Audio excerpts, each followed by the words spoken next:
Yo guys, welcome back to another video. Today we have a match preview of Chelsea versus Leeds. So starting off with the injuries and suspensions for both sides, let's get into it. So starting off with Chelsea, the team you'll probably hear, if you're a Leeds fan, welcome, but it's probably probably not very many of you. But starting off with Chelsea's injuries, the only two that Thomas Tuchel said will be out is Thiago Silva yet again and Tammy Abraham. He actually got asked if what extent is Tammy Abraham's injury, and he actually stated that he's a little bit concerned for Tammy Abraham's injury because he got it back in Burnley. I think he was talking about Newcastle because that's when he picked up the injury, but Burnley, nothing comes to mind, but it might have been Burnley which he aggravated it or something. We got a new injury, but he said he kept mentioning Burnley, and apparently he's worried because he's really not made much progress over the last few weeks, and especially in training, he's not like himself apparently. And Thiago Silva, I would have put him in the starting 11 if it wasn't for another aggravation. Apparently, today in training he had to leave a little bit early. Yesterday, he right at the end noticed something in his leg and then reported it straight away. So they didn't want to make it any worse. But Thomas Tuchel did say that both of those players won't be playing in this game.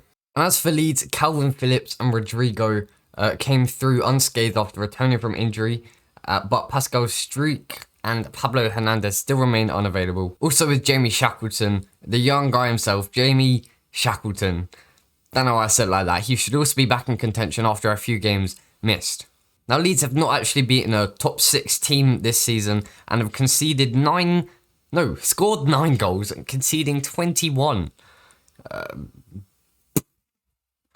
Crazy. So if we're on good attacking form, their defense ain't going to be great. Hopefully. And like I said so many times, under Thomas Tuchel, we don't look like conceding. The only game that I can see us conceding was Barnsley, in which we probably should have lost, in truth. Yeah, we probably should have lost to Barnsley. But Atletico Madrid, Man United, Liverpool, Everton, all of those top sides, we were battering.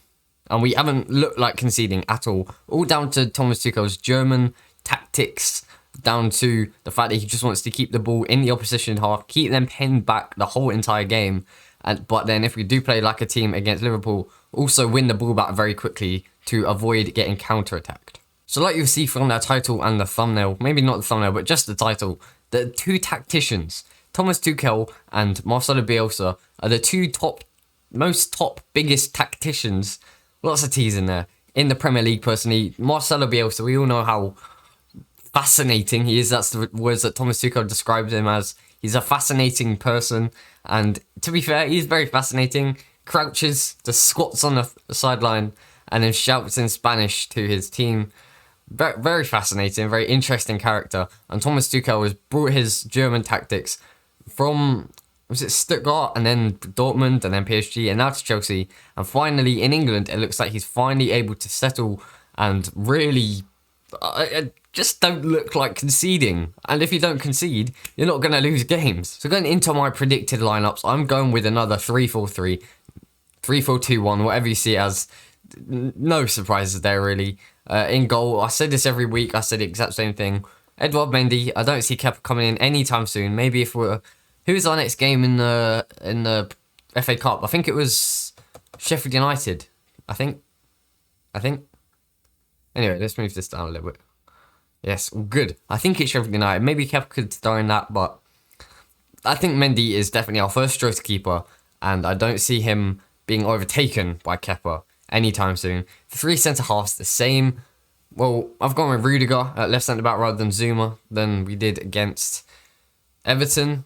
Although he wasn't bad, Zuma, it hurts me to say it, but I prefer Rudiger over Zuma at the moment. Christensen in the middle, Thiago Silva still out, and Azpilicueta doing his thing on the right-hand side. It could switch around, maybe Zuma at right centre-back and rest Azpi for the Atletico Madrid game, because he has literally played every single game under Thomas Tuchel. Moving on to the wing-backs, I've gone with more attacking wing-backs for this game, so we can have our defensive wing-backs against Atletico Madrid, in which we really don't want to concede. So I've gone with Callum, Hudson, Odoi, Marcus Alonso. Marcus Alonso looked like 2017 Marcus Alonso in the Everton game. making so many runs, just occupying the space down the left-hand side. And Callum Hudson-Odoi started on the left wing, but I'd just like to see him at right wing back, and that's why I've gone with him over Reece James. In midfield, I think it'd be Kante and Kovacic. I think it's the perfect game for Kante to win the ball back high up the pitch. This is the perfect system, really. He definitely performed best under Antonio Conte in his Chelsea career in a two-man midfield in a 3-4-3, and I think Thomas Tuchel will really try and get the best out of N'Golo Kante because he knows how much of a great player he is. That was a really weird noise. I don't know if you heard.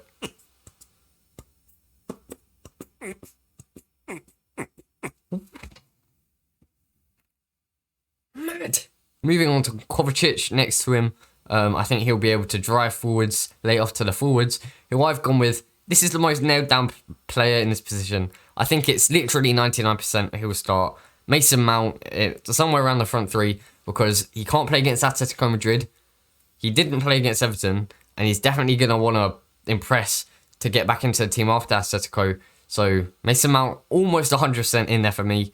On the left-hand side, I've gone with Christian Pulisic, just after all the talk about him potentially leaving if he doesn't get chances, and Thomas Tuchel knows how much of a great player he is. And I think what he's done is he knows how good he is off the bench. His impact, his pace, his injection of pace, and what an impact he has off the bench. So he already knew him before coming to Chelsea. So he's used him over... No, he hasn't used him over other players who he's still testing. And best way to see how good a player is on the pitch. But Thomas Tuchel decided to use Christian Pulisic off the bench because he knows how much of an impact he has.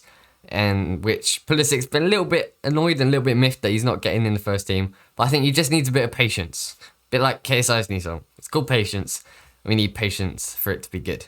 And on to the number 9/10. You know who it is. Kai Havertz. What a game he had against Everton. Absolutely brilliant performance. Such an intelligent player running in behind the lines. Thomas Tuchel did also state in the interview or the press conference that he is best. He thinks Havertz's best position is between the 9 and 10, almost like a false 9 in transition, but in attack, like an out-and-out striker. He's also tall, so has an aerial presence in the box, and he's a very intelligent player, like I said. Hopefully, he can finish off the chances that we create. He's a very good finisher as well.